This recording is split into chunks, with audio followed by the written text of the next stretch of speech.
Hey guys, Fox here. It's time for another episode of the Working Designs Hunt here.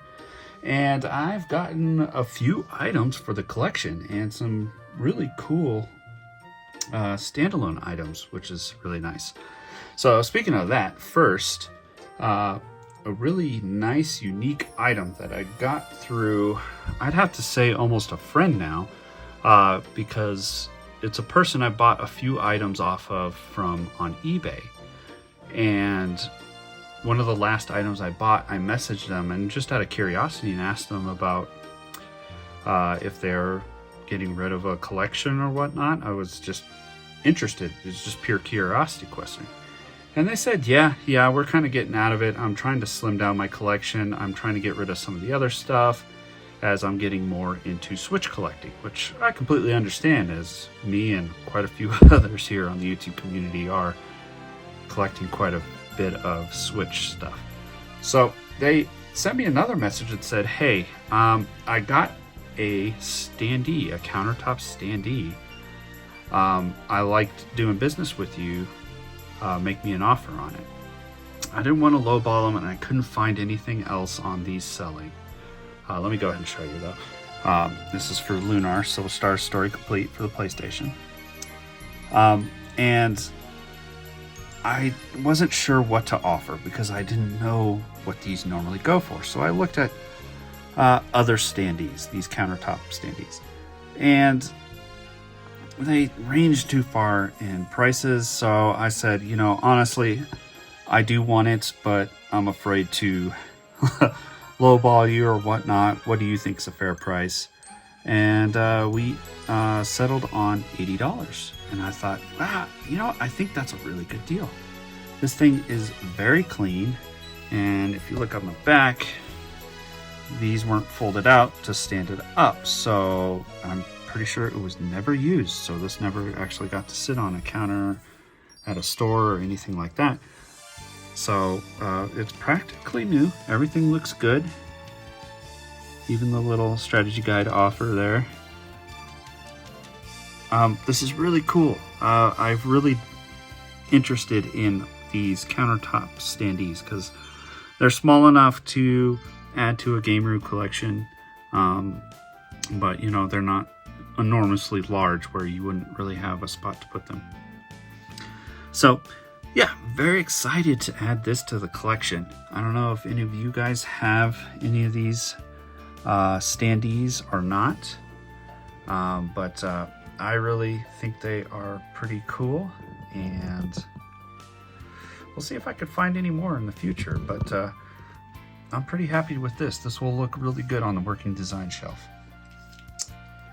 Next is the only actual game I gotten since the last episode, and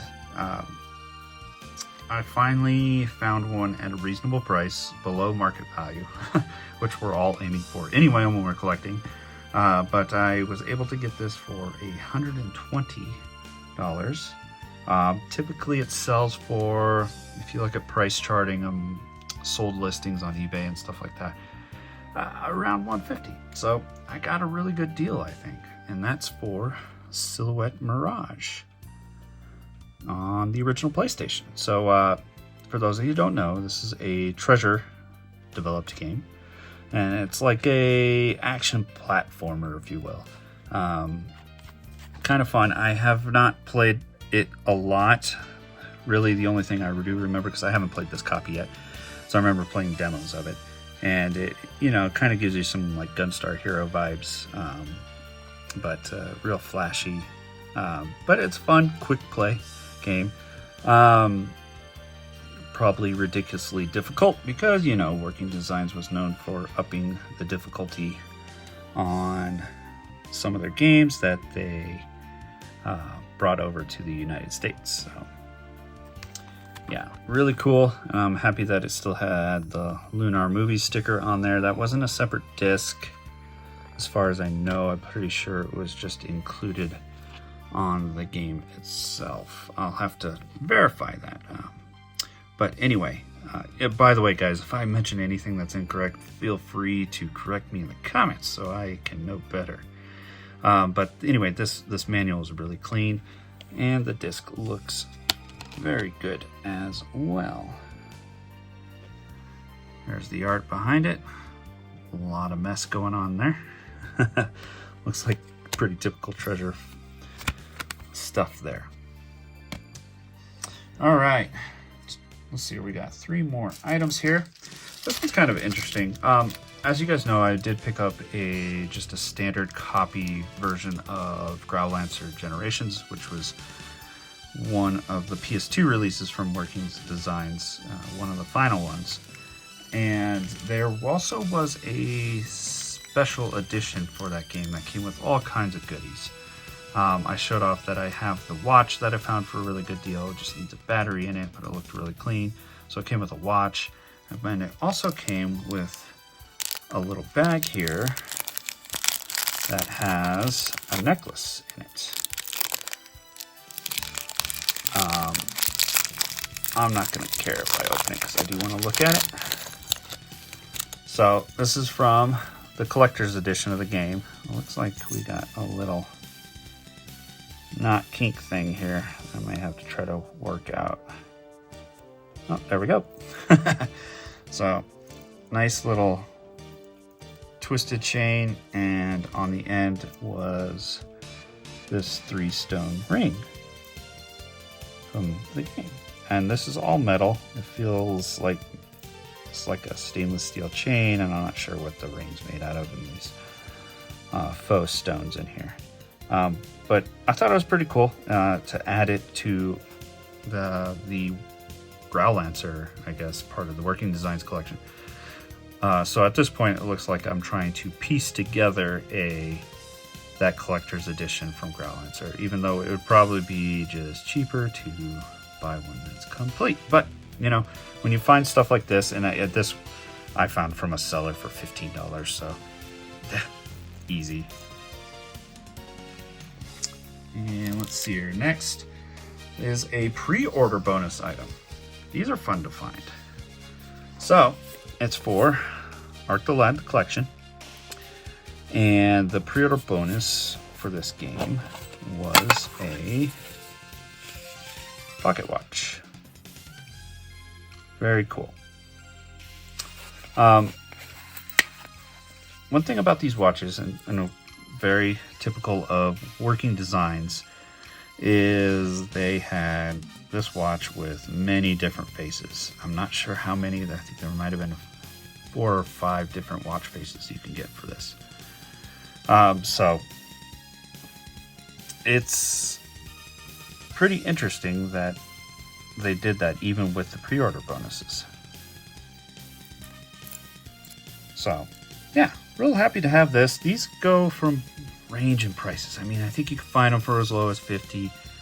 They go up to 100, and I guess some of the watch faces are in more demand than others. So I got this one. I believe I bid on it. I think I won it for $39. So good. That was a good grab.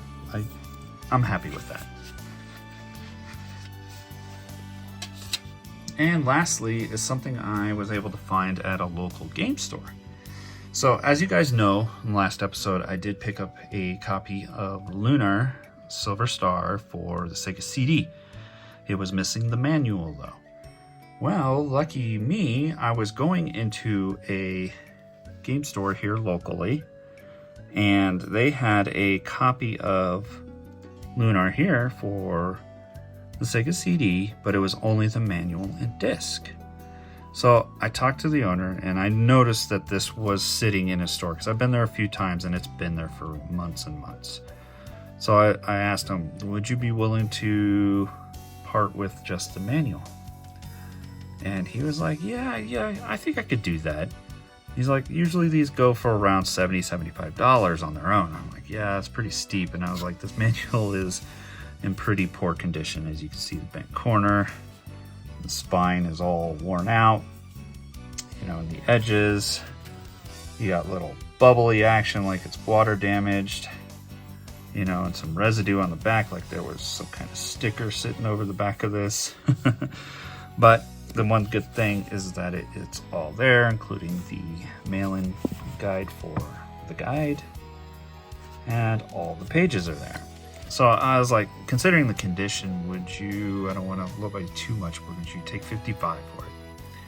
And he was like, I absolutely would. So there we go. And there we have it. Now I have a complete copy of Lunar the Silver Star on the Sega CD. Well, guys, there you have it. My ads for the Working Designs collection. And thanks for watching.